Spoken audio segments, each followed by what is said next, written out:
O nome é Domingos Salles de Araújo. Está participando comigo também o Dr. Caio Augusto Galimberti de Araújo. Nós somos do Escritório de Advocacia Araújo e Advogados Associados.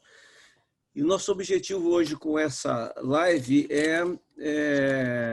atendendo ao pedido de várias pessoas, prestar alguns dos esclarecimentos que sejam necessários ainda, além dos esclarecimentos que a gente já vem prestando ao longo dessas 2 semanas ao pessoal especificamente da Caixa Econômica, sobre essa questão da ação que nós estamos movendo na Justiça do Trabalho, visando, na verdade, recuperar para pessoas como vocês da Caixa Econômica, como também da Petrobras, do Correio, da BR Distribuidora, os prejuízos que vocês estão suportando em razão do pagamento do equacionamento do déficit que está sendo apresentado pelo plano de previdência de vocês.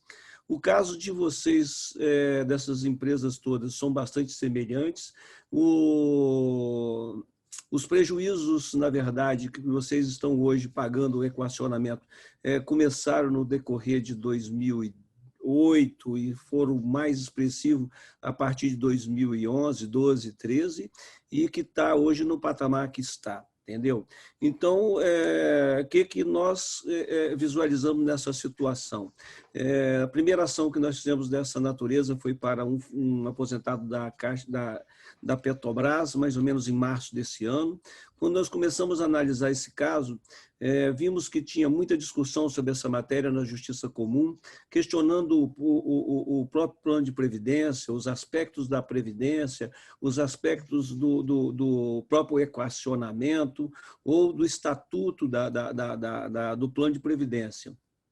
Essa questão toda discutindo na Justiça Comum, teve até, num caso especificamente da Petrobras, uma liminar do STJ que paralisou todas essas ações dessa natureza na Justiça Comum. Analisando o caso que nos foi trazido aqui, nós visualizamos que uma forma diferente de agir. Olhamos o quê? Já no caso deles, no caso de vocês também é muito evidente, já está muito provado pelas ações da Lava Jato e também pela CPI dos fundos de pensões, e os empregadores de vocês, na verdade, estavam envolvidos, através dos seus diretores, envolvidos nos atos que geraram prejuízo a esses planos de previdência.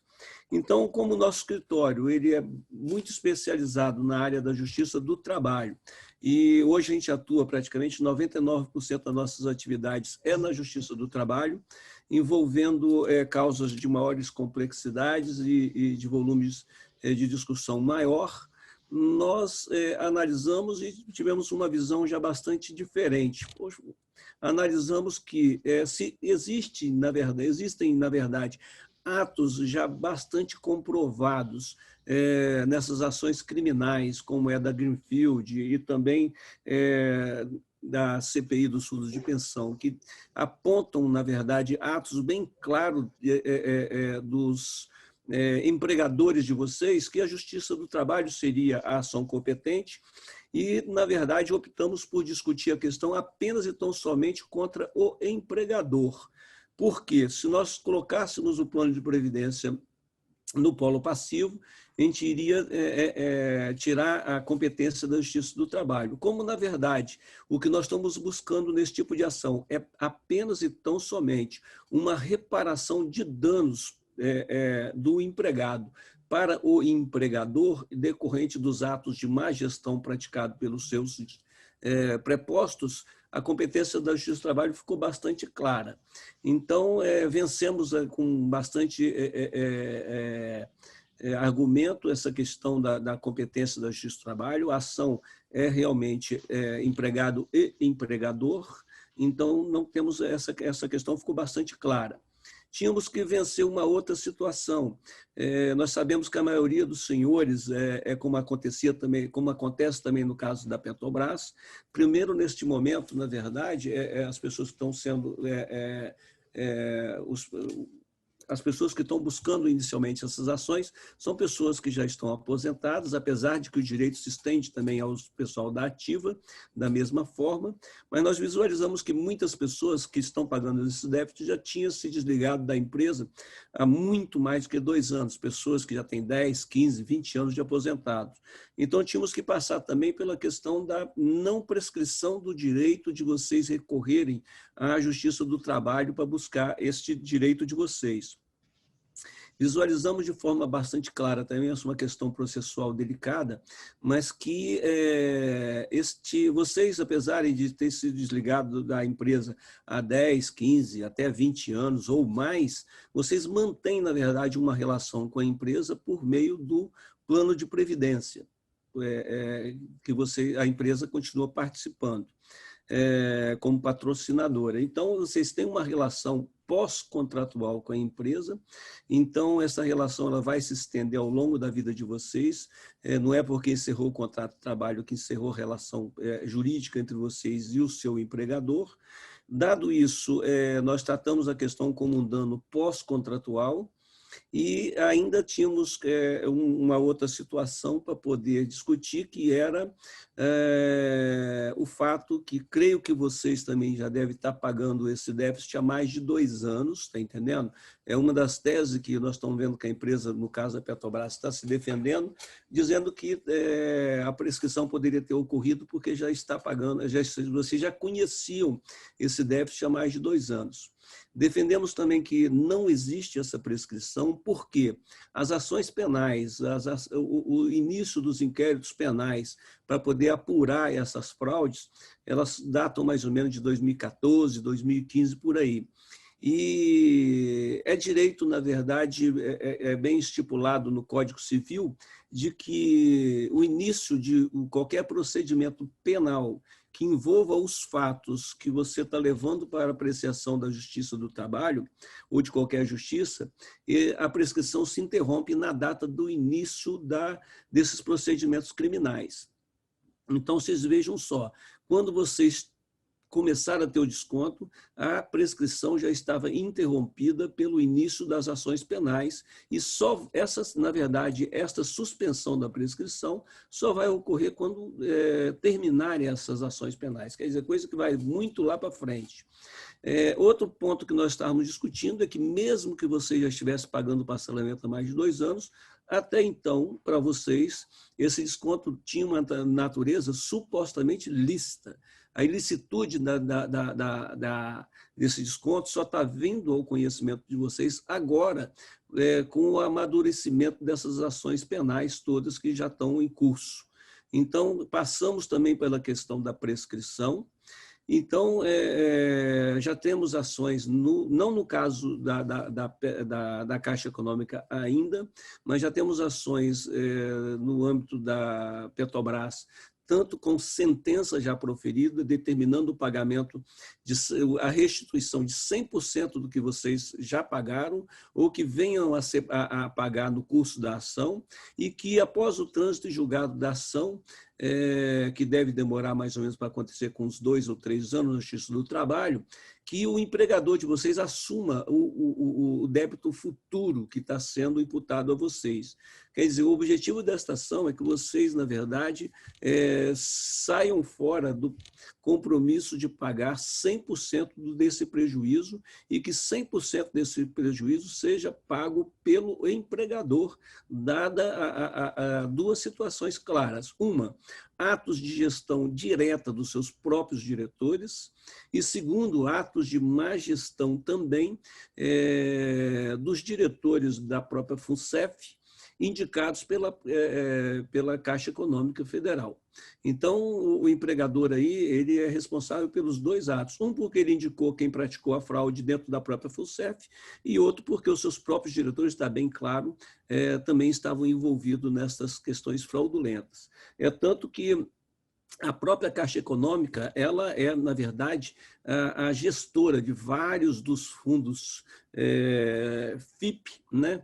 Que são os fundos de investimento que foram criados justamente para fazer esses desvios. Cito para vocês aqui, apenas a título de exemplo, o FIP Sondas, o FIP OAS, está entendendo? Todos eles, na verdade, administrados diretamente pela própria Caixa Econômica Federal.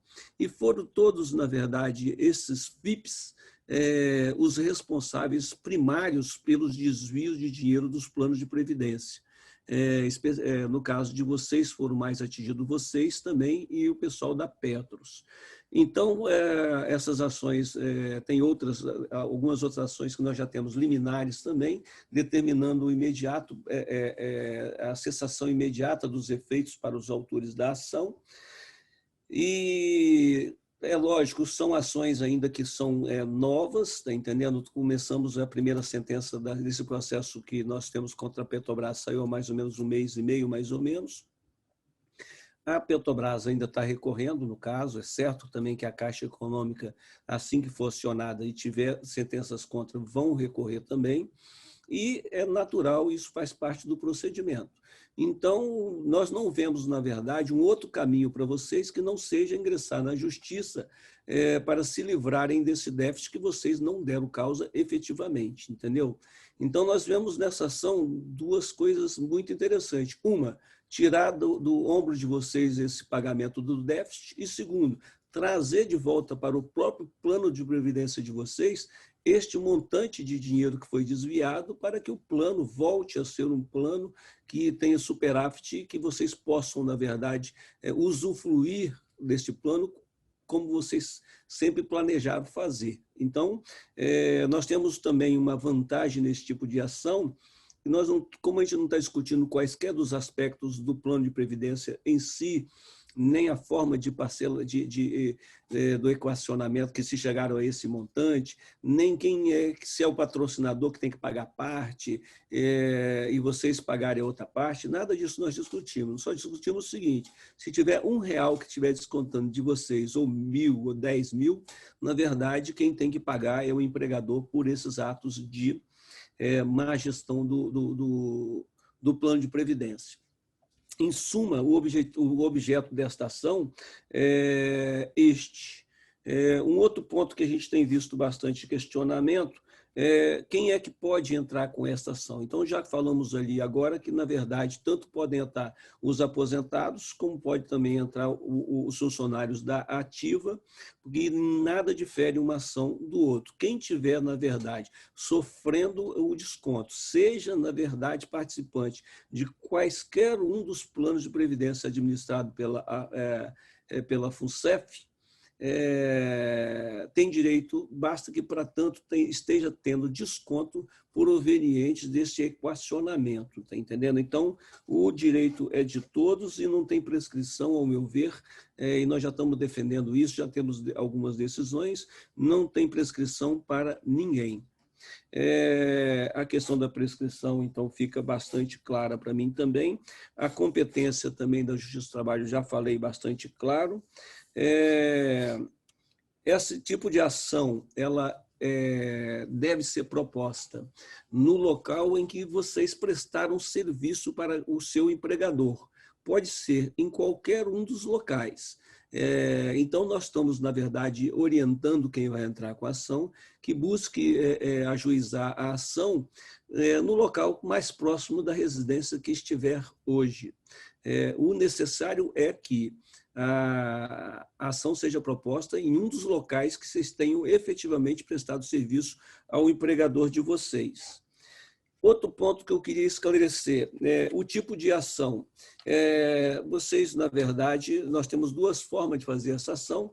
Essa ação poderia entrar individualmente, pessoa por pessoa, discutindo o seu direito próprio, ou, na verdade, fazer como nós estamos fazendo. O direito ele é tão conciso e ele é tão assim, objetivo na questão de fatos que envolve a todos, que nos permite fazer ações em grupo, que são as chamadas ações plurimas, que podem participar grupos de 10, 15, 20 ou 30 pessoas, porque nós não vamos discutir fatos relacionados a cada um de vocês de forma separada. O fato é tudo um só. Houve um desvio muito grande dos recursos do plano de previdência, que atingiu a todos. A única coisa que vai alterar é quanto cada um vai ter de direito de restituir ou quanto, na verdade, de cada um a Caixa Econômica vai assumir a partir do trânsito julgado.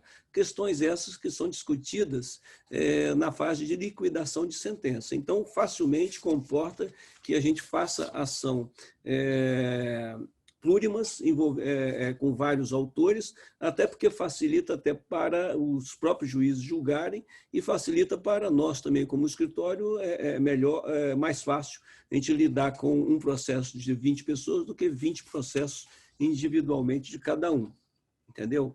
A possibilidade de êxito numa demanda dessa, nós entendemos que ela é muito, muito boa. Não só porque nós, na verdade, estamos falando da própria ação, uma ação que nosso escritório foi, na verdade, pioneiro.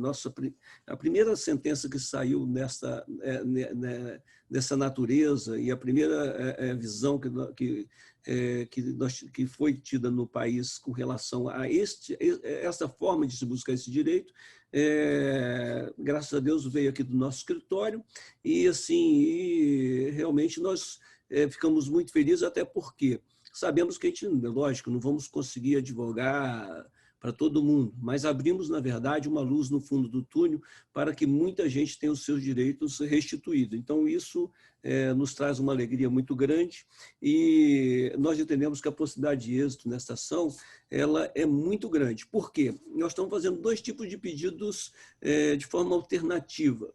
Nós estamos pedindo, num primeiro momento, que o juiz determine que o empregador pague 100% do valor que está sendo descontado ou que está sendo exigido de vocês ou que seria exigido no futuro. Por quê?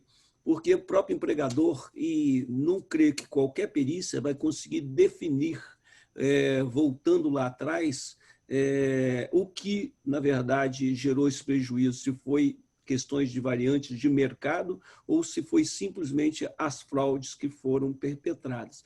Até porque todos os balancetes, na verdade, os balanços desse período dos planos de previdência estão totalmente fraudados também e não serve como base para poder se apurar questões dessa ordem. Então, estamos pedindo 100%. Para que, na verdade, a gente ainda elimine um único pequena dúvida que pudesse existir quanto ao direito, fazemos um pedido alternativo, que se o juiz entender que possa não ser 100% de restituição, que, na verdade, ele determine, então, uma perícia no plano de previdência, na época de execução da sentença, e determine por ele próprio, o juiz arbitre, por ele próprio, um percentual, então, de quem tem que pagar tanto e quem tem que pagar tanto. Ou o empregador pagar X e os empregados pagarem o outro X. Mas cremos que, na verdade, como já aconteceu na primeira sentença, que o juiz vai determinar o pagamento de 100% desse prejuízo, porque qualquer perícia que fizer lá vai ficar viciada, porque os levantamentos contábeis desse período são todos eles viciados, está entendendo? Então, nós entendemos que o risco de perder uma ação dessa, ele é muito, muito limitado mesmo. Um outro ponto que nós temos sido questionado é com relação aos custos que vocês vão ter, está entendendo? Nosso escritório, como a gente faz não em todos os tipos de processos que a gente atua na Justiça do Trabalho, nós trabalhamos sempre no risco. Por isso, nós só entramos em ações que a gente acredita que vai ter algum resultado. No caso de vocês, e no caso dessas situações da Petrobras e do Correio, o que nós estamos cobrando será honorário de 20%, sobre os valores que vocês tiverem de restituição do que já pagaram ou do que venham a pagar no curso da ação, até que essa ação transite julgada daqui a 2, 3 anos. Quer dizer, chegou lá, teve um montante de volta, que vai ser restituído pela própria Caixa Econômica. Sobre este valor aí, vocês nos pagariam 20%.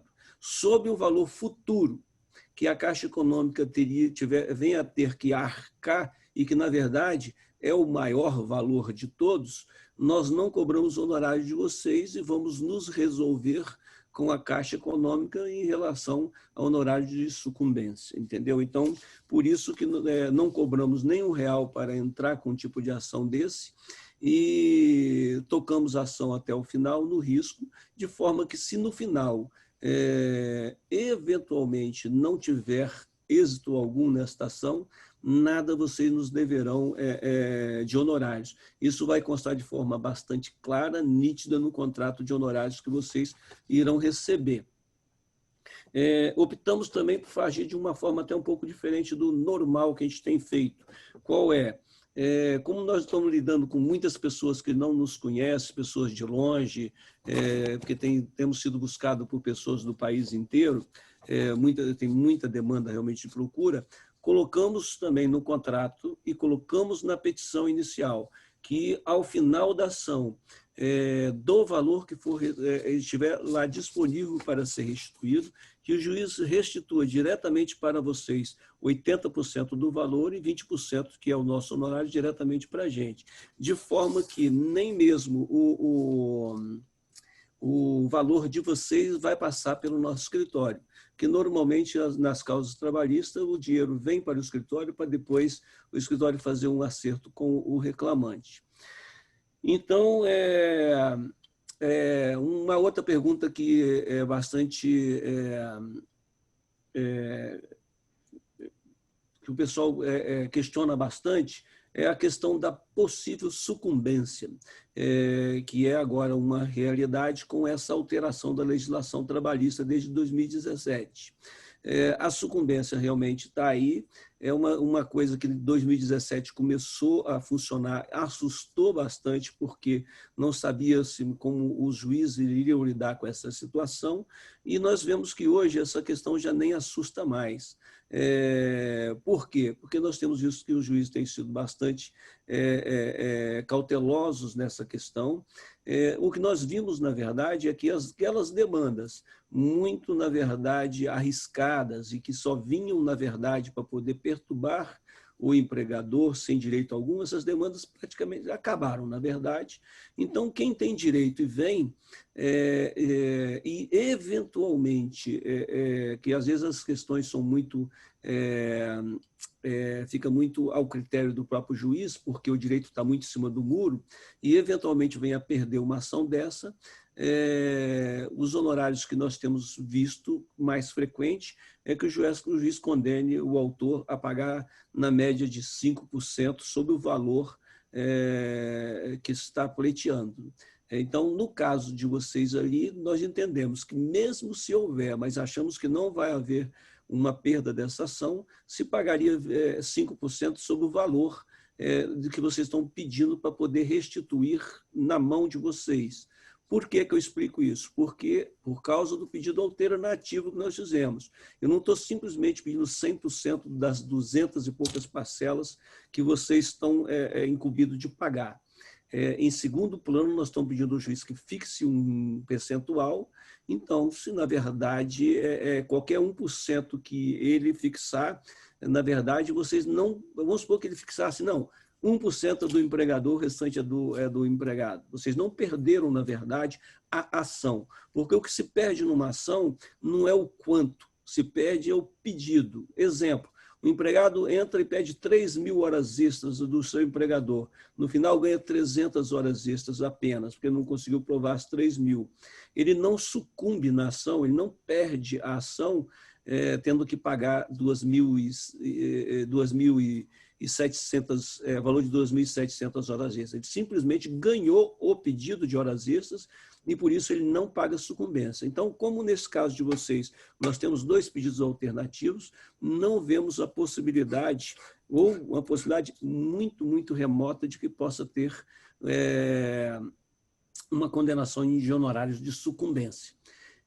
Em termos gerais, são essas as ponderações. Eu vou abrir agora para o Dr. Caio, para que ele veja alguma pergunta que está sendo feita no chat e me faça que eu respondo, ou se cada um de vocês, a quem de vocês quiser fazer alguma pergunta, é só acenar, o Dr. Caio vai liberar o microfone e a gente vai tentar responder para poder esclarecer para vocês ainda mais o que a gente puder esclarecer. Caio. Perfeito, perfeito. Bom, boa noite a todos. Eu tenho tido contato pelo WhatsApp com muitos do grupo. Estamos nos conhecendo virtualmente, mas mais pessoalmente aqui agora. Primeiramente, eu vou fazer o seguinte: tem as perguntas que foram realizadas aqui no chat do grupo. Vou lê-las uma por uma. Depois eu tento olhar. Uma oportunidade aqui no aplicativo que você tem como clicar em levantar a mão, que eu identifico aqui. Se não encontrar esse botão, depois eu tento olhar câmera por câmera para liberar as demais perguntas. Então, vamos lá. O que a Graça Gonçalves perguntou aqui: dependendo do número de participantes nessa ação, ela poderia ser interposta em Governador Valadares? Explicitar os honorários advocatícios, bem como o valor da sucumbência. Honorários e sucumbência foi bem explicado já, e a questão de propor em Valadares, pode explicar?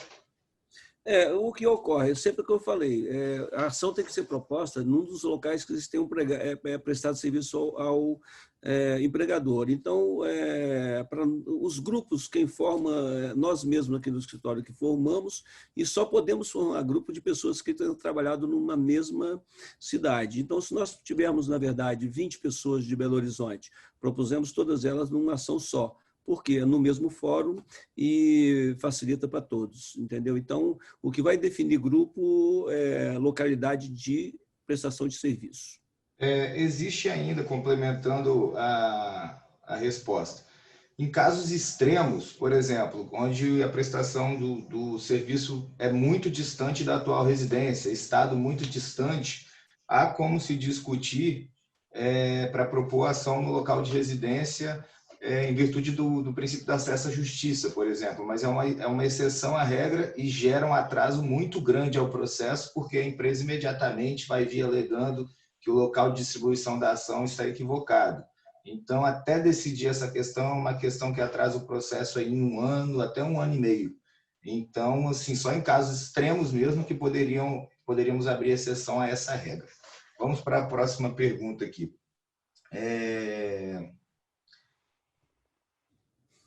Caso aconteça de não obtermos sucesso na primeira instância, será viável recorrer? Qual o valor das custas para recorrer à segunda instância?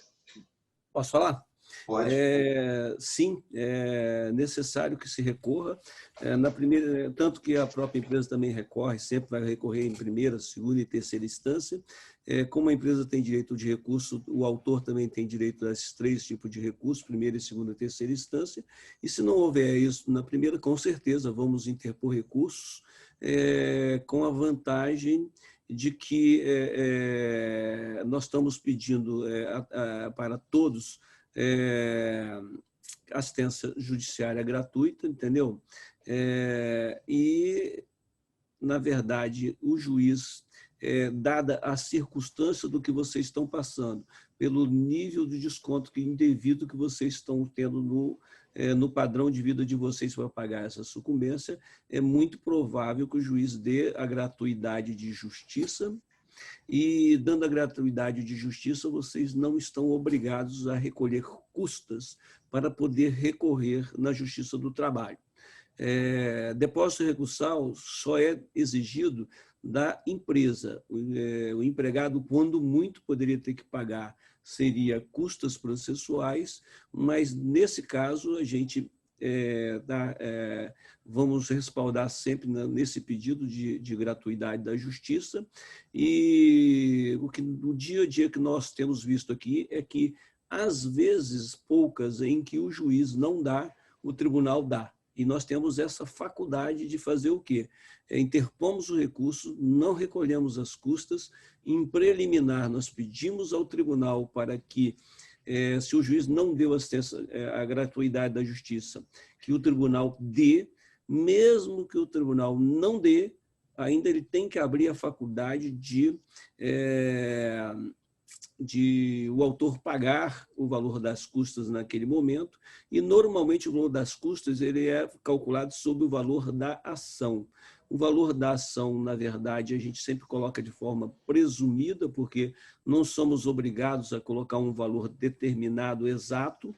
Então, normalmente, esse valor a gente coloca, vamos colocar para um grupo de 10 pessoas, um valor de R$200 mil, as custas processuais ela incide no percentual de 2% sobre o valor da causa, e seria um valor para ser rateado por 10 pessoas. Então, mas entendemos que nem custas teriam que pagar para recorrer. Mas volto a dizer, acho que a chance de ter que recorrer por perder uma ação dessa, ela é muito pequena. Bom, acho que então é importante complementar só a questão que questionaram muito quando foram os clientes da Petrobras, que era o que? Mas gratuidade da justiça, que a gente pede para assinar um termo de declaração de hipossuficiência. A gratuidade da justiça, aí, nesse caso, é bem simples de entender. O pessoal pergunta, Caio, mas apesar de ter renda, como é que eu vou assinar um termo de hipossuficiência para conseguir gratuidade da justiça? Esse conceito de gratuidade da justiça ele é subjetivo, ou seja, ele vai de acordo com o caso que o autor da ação está passando. Então, havendo uma necessidade de custo maior, ou até mesmo quando se fala em sucumbência, a gratuidade da justiça leva em conta o valor que você pode ter que arcar no futuro. Então, apesar de você estar tendo renda, é bem claro ali que através dos equacionamentos, você teve um decréscimo muito forte no seu padrão salarial, na sua remuneração. Então, se você arcava com um padrão de vida X, agora você está arcando com um padrão de vida Y, às vezes até mais de 30% abaixo da remuneração que você recebia anteriormente. Então, nesse caso desse processo, inclusive que está se tratando dessa questão nos autos, é muito fácil conseguir a gratuidade da justiça, independentemente do autor estar tendo renda ou não. Tá joia? Vou para a próxima pergunta aqui.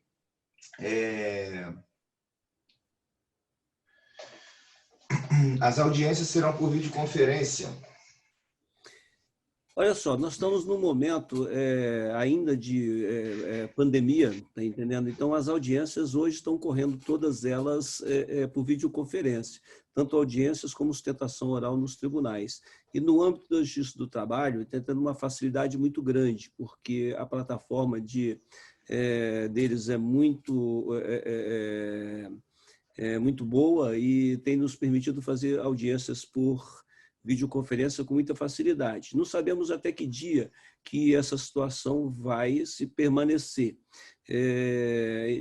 Certo é que, assim que passado mais os efeitos da pandemia, essas audiências vão começar a acontecer de forma presencial.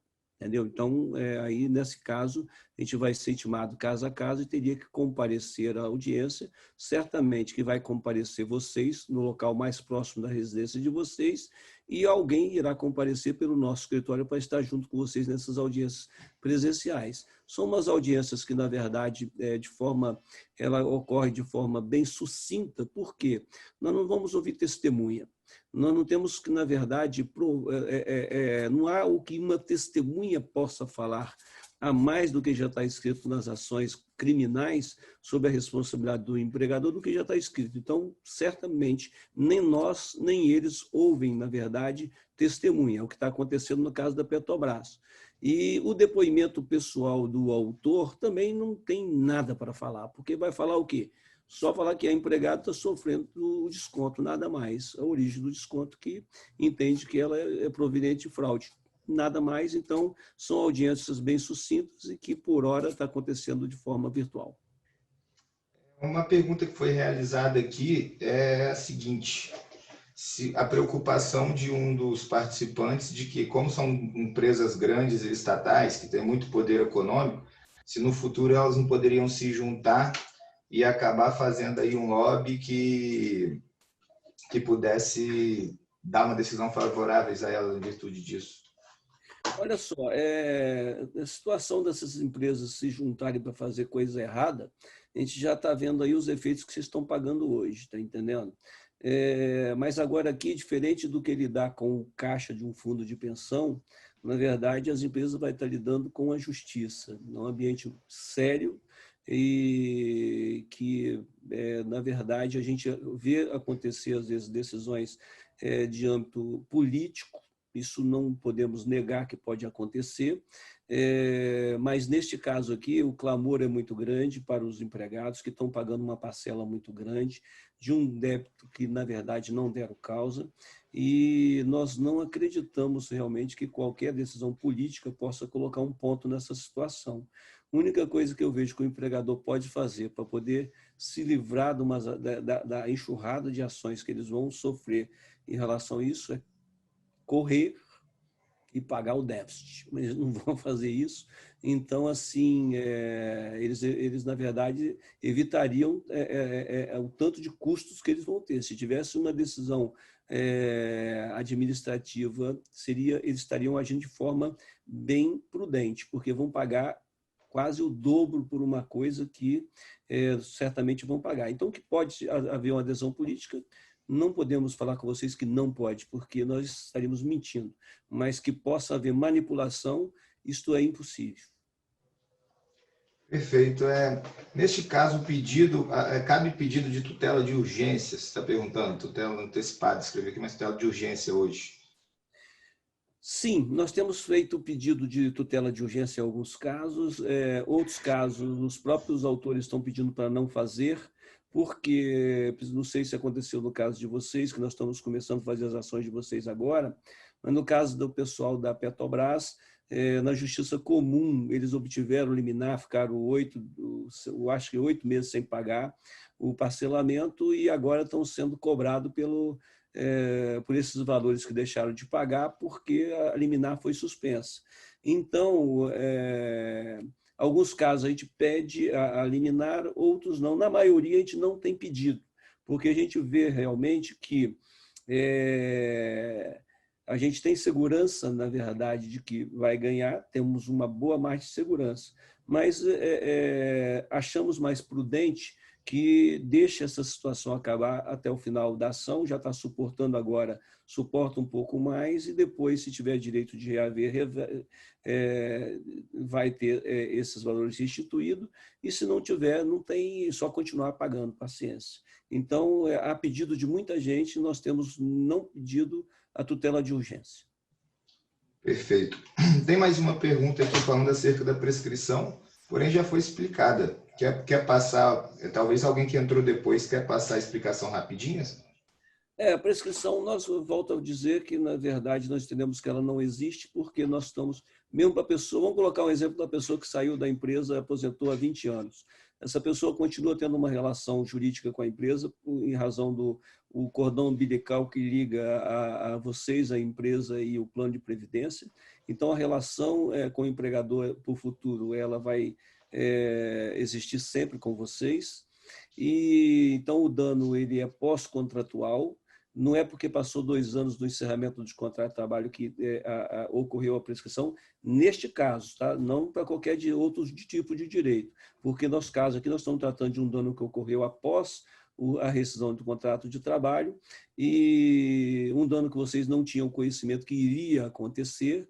Então, como é um fato recente praticado pelo empregador, nós entendemos que não há prescrição, até porque esses fatos já estão sendo questionados na justiça criminal há cerca de mais de 5 anos, e quando os fatos estão, na verdade, sendo discutidos em ações penais, a prescrição fica interrompida desde o início dos atos de apuração até o dia que as ações penais acabarem.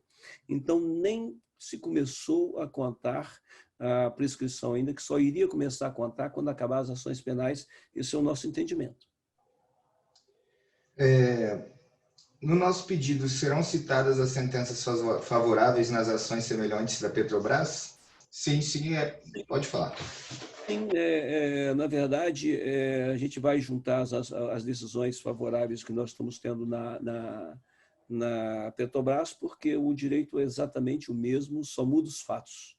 E os autores lá das fraudes. Então, nós vamos juntar com certeza, porque mostra uma tendência ao juízo de como os outros juízes estão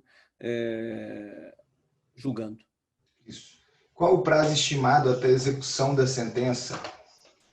Mais ou menos aquilo que nós falamos. A sentença ela pode ser executada de forma definitiva depois do trânsito e julgado da ação. que nós entendemos que na Justiça do Trabalho a média é de 3 anos e meio. E se seria ação contra a Caixa ou contra a FUNCEF? Já foi explicado ali de forma clara que a ação é diretamente contra a Caixa Econômica Federal, né? Certo.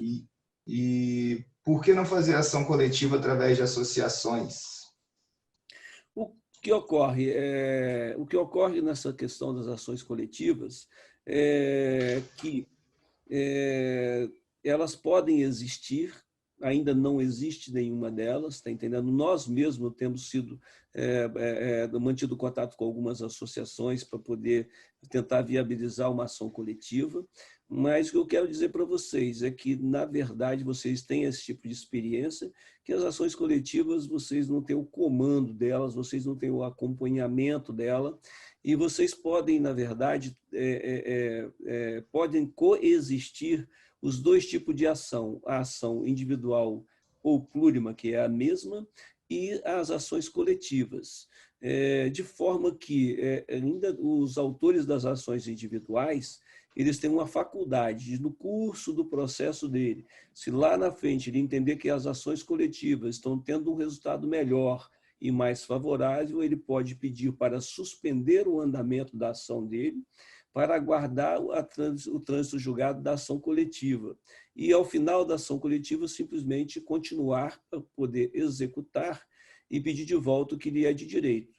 Digo para vocês que uma pode tramitar tranquilamente paralela à outra, com a grande vantagem que, se vocês estiverem com ações individuais, a ação tramita numa velocidade muito maior, e vocês têm um comando da ação muito maior, com maiores informações, com os detalhes do dia a dia. E digo mais, pagando aqui, como vocês estão pagando 20%, e pagariam 20% dos honorários de resultado, mesmo se não for individualmente, no final da ação, vocês vão ser chamados para fazer as execuções próprias. E vocês, na verdade, vão pagar esses honorários na fase de execução dos seus direitos individuais, porque a ação coletiva ela tramita de forma coletiva só com relação ao direito, mas a satisfação do direito tem que ser feita de forma individual por cada um, e que cada um vai pagar esses honorários no final do mesmo jeito. Então, o que eu digo? Seja por nosso escritório ou por qualquer outro escritório, a nossa sugestão é que as pessoas façam as ações individuais, e a gente vai acompanhando. Existindo alguma coletiva que vale a pena aportar nela, discute caso a caso na época própria. Mas o certo é que nós temos visto que não tem nenhuma ação dessa em curso ainda, e nós temos visto que os sindicatos e as associações ainda não se decidiram do que fazer. Tem uma pergunta aqui, está pertinente. A Petrobras já recorreu da sentença obtida na primeira instância? A Petrobras, nessa primeira ação, porque eu digo a primeira porque, na verdade, esse tipo de ação é nova, ela já recebeu a sentença, ela ingressou com uma medida chamada embargo de declaração, que é uma medida voltada ao próprio juiz para poder pedir esclarecimentos sobre a decisão. Neste caso, o juiz já julgou os embargos de declaração e está aberto agora o prazo recursal para eles recorrerem para a segunda instância. Mas ainda está começando a contar, vai começar a contar esses dias agora, quando eles tomarem ciência desta primeira decisão. Então, não tem ainda nenhum processo dessa natureza que já esteja na segunda instância. Tem uma pergunta aqui falando: quem entrou com a ação de tábuas biométricas e reparação de débito poderá entrar com esta ação?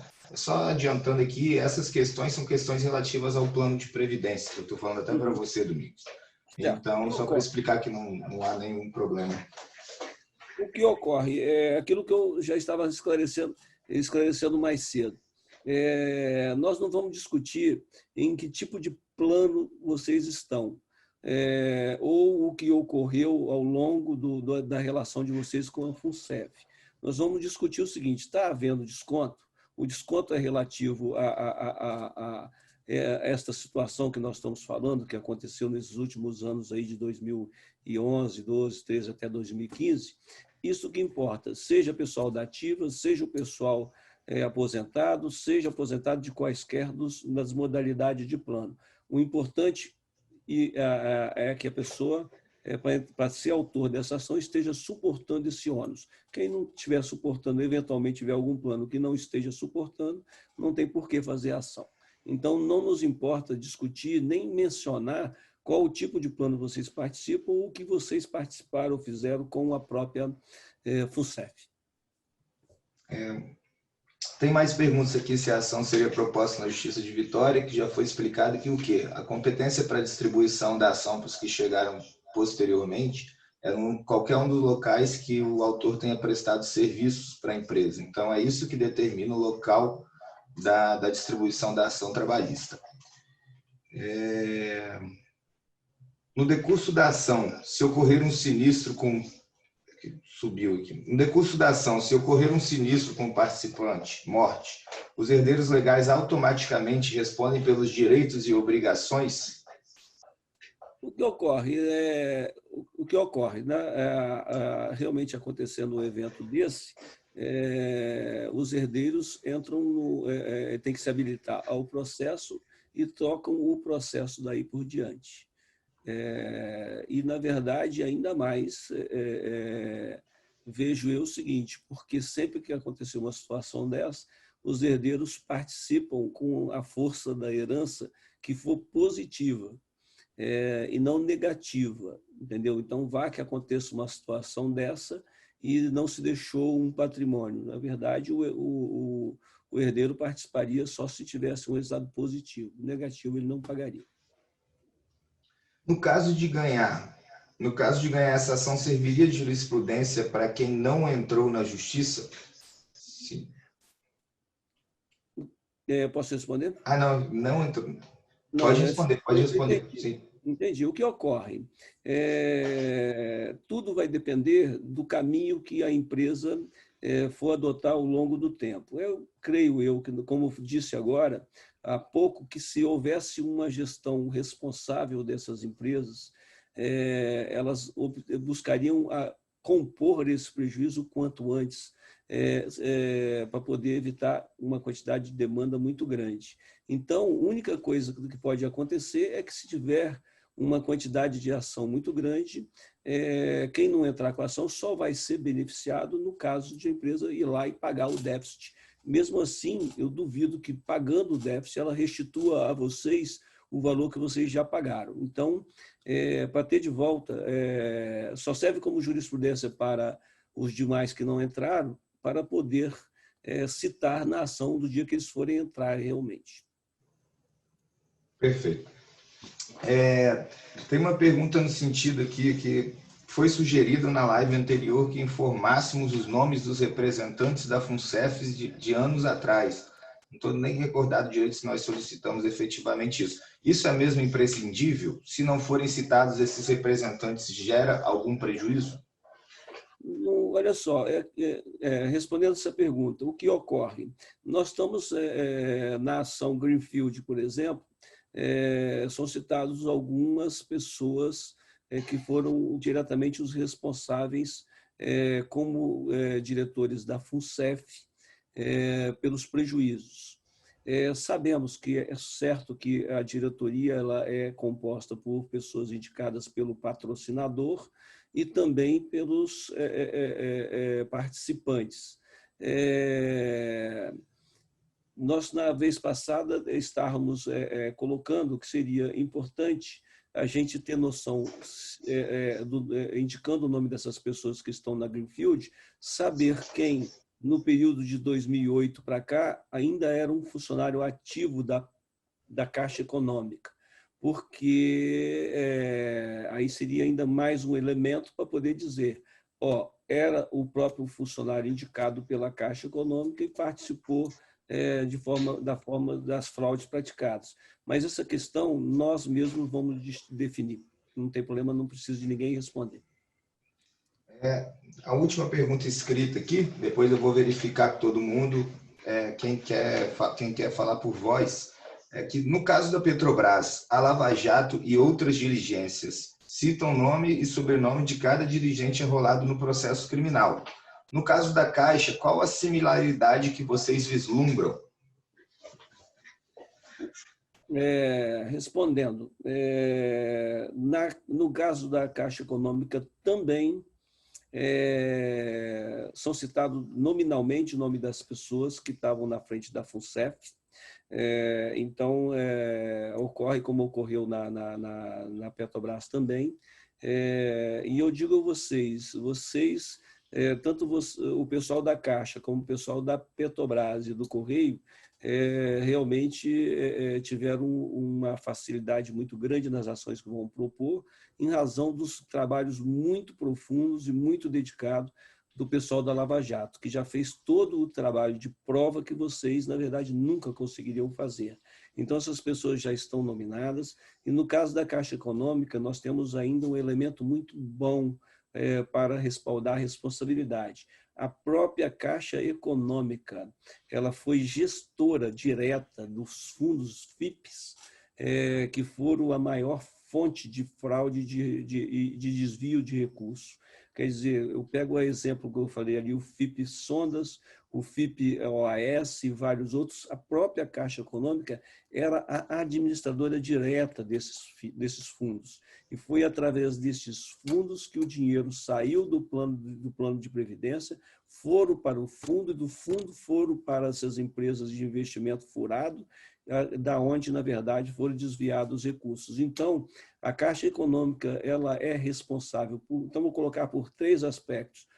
Porque os indicados dela para a FUNCEF praticaram das fraudes. 2, porque os diretores dela, na verdade, também praticaram atos de má gestão. E 3, porque a própria Caixa Econômica foi diretamente a gestora de vários desses fundos FIPs, utilizado como passagem do dinheiro roubado, na verdade, do Fundo de Previdência. Perfeito. Bom, surgiu mais uma pergunta aqui. O pessoal já levantou a mão aqui, o Cláudio. Cláudio, é porque tem mais uma pergunta escrita aqui. Se as provas juntadas contra as caixas são favoráveis, mas ele mesmo já respondeu que está respondido. Vamos lá, o Cláudio está levantando a mão. Cláudio, deixa eu te achar aqui. Cadê o Cláudio? Se você encontrar aí, Domingos, você consegue clicar também, porque tem bastante gente. Deixa eu ver aqui, Cláudio. Ok, ele está levantando a mão aqui, mas eu não estou conseguindo liberar ele aqui. Pode deixar que eu vou liberar aqui. Já solicitei que você libere o microfone, Cláudio. Acho que liberou. Ok. Boa noite a todos. É o seguinte, eu sou do quadro de empregados do não soldado, né? E aposentei em 2012. De lá para cá sofremos retaliações e tudo mais. Porém é o seguinte, essa ação, ela beneficia como os não soldados? Olha só, Cláudio, aquilo que eu te falei, nós não estamos nem dando classificação à modalidade da participação dos participantes do plano. Nós não estamos indicando qual plano que ele participa, ou no caso de vocês, se eles são soldados ou não. Soldados ou não. Porque nos importa, na verdade, saber se vocês estão ou não tendo prejuízos. Então, essa qualificação, essa distinção não vai ser sequer necessária. O necessário é saber, está levando prejuízo, está pagando prejuízo ou não. Só isso. Mas na hora da ação será distribuída separadamente ou não? Não precisa ser separado. Você tem ideia, a gente pode colocar numa mesma ação aposentados e pessoal da ativa. Porque nós temos que buscar o que é comum a eles. O comum é o quê? É o prejuízo que eles estão sofrendo, não a qualidade dele de aposentado ou o tipo de plano que ele participa. O fundamento da ação é reparação de danos materiais e morais decorrentes de ato ilícito praticado pelo empregador, e ainda que seja um empregador que você tenha trabalhado sendo aposentado. Então, essa diferenciação aí no regime do plano não vai fazer a menor diferença. O que define mesmo é se você está suportando equacionamento decorrente de ato ilícito praticado pelos dirigentes. Tá joia? Ok, obrigado. Vamos lá, pessoal. Tem mais alguém aí? O difícil aqui é achar no vídeo, que é muita gente. Vamos lá. Aqui, encontrei aqui, solicitei para liberar. O nome aqui tá 3XH. Já solicitei aqui para... Aí, está liberado. Boa noite. Boa noite. Eu sou aposentado, me aposentei em BH e moro atualmente no Rio de Janeiro. Eu entendo que essa ação seria proposta em Minas, né, em BH, pelo que vocês estão informando. Né? E eu teria que apresentar comprovante de endereço de Belo Horizonte? Olha só, não. Na verdade, o endereço do senhor, nós vamos nominar o endereço do senhor como sendo Rio de Janeiro, mas vamos propor a ação, se o senhor trabalhou em Belo Horizonte, sobre o fundamento que foi lá que o senhor trabalhou, porque o que demanda, o que fixa a competência não é a sua residência, mas o local de seu trabalho. Então, no endereço, nós vamos indicar o endereço do senhor como sendo o Rio de Janeiro, mas tendo prestado serviço para a Caixa em Belo Horizonte. Essa ação teria que ser proposta em Belo Horizonte mesmo. Ok, obrigado. Pessoal, mais alguém que queira fazer alguma dúvida, se puder levantar a mão, agora acho que eu estou vendo todo mundo que está com vídeo ativo aqui. Vamos ver. Bom, eu acho que não. Deixa eu ver se tem mais, acho que tem mais uma pergunta escrita aqui. Vocês estão cientes que existe delação premiada envolvendo o ex-vice-presidente da Caixa? Olha só, na verdade, as provas contra a Caixa Econômica, nós já estamos com uma boa parte dela colhida, e ainda nós não chegamos na delação premiada do presidente, mas vamos chegar nela, e é uma peça muito importante para o processo, e nós vamos se juntar ao processo, sim. Bom, eu acho que todas as perguntas, então, aí foram sanadas. Mais alguém aí que queira fazer alguma pergunta no vídeo aí que eu não esteja observando? Acho que está tudo certo, né? O senhor Lourenço chegou a levantar a mão ou não? Deixa eu te liberar aqui. Não. Bom, pessoal, então é isso. Vou agradecer a presença de todos aqui. O voto de confiança que vocês têm nos dado no escritório. Oi. A Lilian. Lília levantou a mão aqui. Um momento. Lília. Tenta liberar seu microfone aí, Lília. Já solicitei que... Aí, liberou. Pronto? Pronto. Então, eu só queria, se teria jeito de vocês olharem as ações que nós temos na NIPA. Tem 2 ou 3 ações que a gente tem lá com eles. Se não vai interferir nesses pedidos. Porque eu tenho certeza que na NIPA tem um pedido para a gente reaver também esses equacionamentos. E aí não vai dar problema para nós? Tem jeito de vocês olharem na NIPA essas ações para ver se não bate alguma coisa? Lília, o que ocorre? A gente não vai preocupar em olhar essas ações, porque o objeto da ação, certamente, ele é diverso. O fundamento aqui é a responsabilidade do empregador, como empregador propriamente dito, e lá creio que os argumentos sejam outros em razão do próprio aspectos do plano e tudo mais.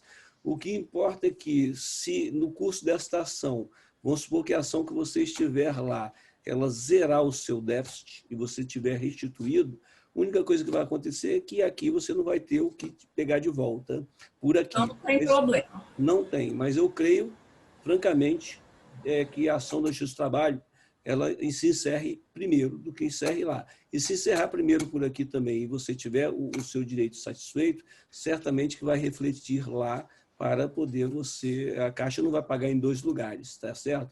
Mas o certo é que não interfere e nós não precisamos nem de buscar os fundamentos deles ou o estágio da ação deles para fazer essa ação. Porque essa ação aqui é só contra o empregador, não conheço essa ação. Certamente ela deve envolver a própria FUNCEF também, está entendendo? Então, aqui o objeto é a reparação de dano do empregador, e então o fundamento é completamente diferente, por mais que nós estivemos buscando aqui, pode ser até um resíduo do que sobrar, do que derem lá.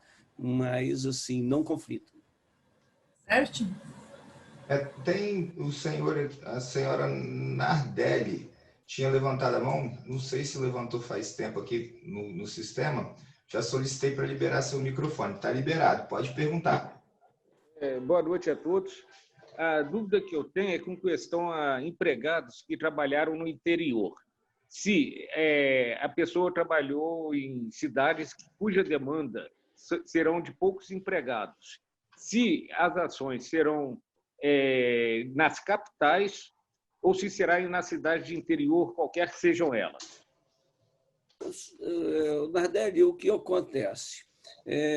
Acontece que aquilo nós falamos, nós tentamos até fazer dessa forma as primeiras ações em grupos da Petrobras, e tudo que a empresa vai fazer, elas vão tentar postergar a satisfação do direito ou a conclusão do processo. Então, nós temos visto que eles estão sendo categóricos, estão sendo cirúrgicos nessa questão da competência, de forma que, se for no local que só tenha uma pessoa, se for propor, tem que propor para essa pessoa, mas no local que ela trabalhou, porque nós temos visto que eles têm arguído a exceção de incompetência, e é um procedimento que atrapalha muito o processo, apesar de que existe fundamentos para se dizer que a ação pudesse ser proposta na residência atual do empregado, porque, na verdade, é a parte mais fraca do processo,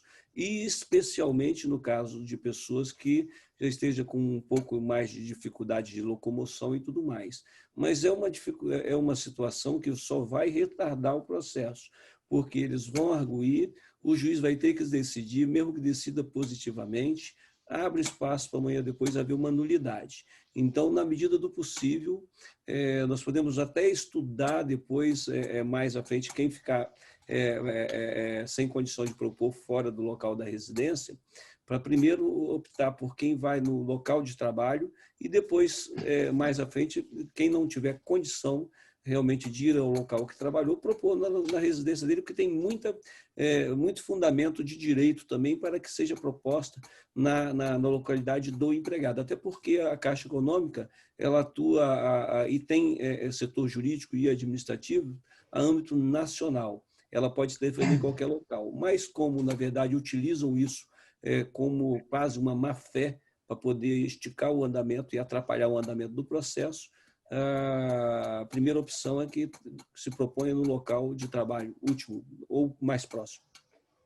Tá, correto. E uma outra dúvida que eu teria é o seguinte: a partir do momento que você tem essa multiplicidade de domicílios e uma multiplicidade de ações entrando com juízes diferentes, a possibilidade que decisões tomadas sejam divergentes.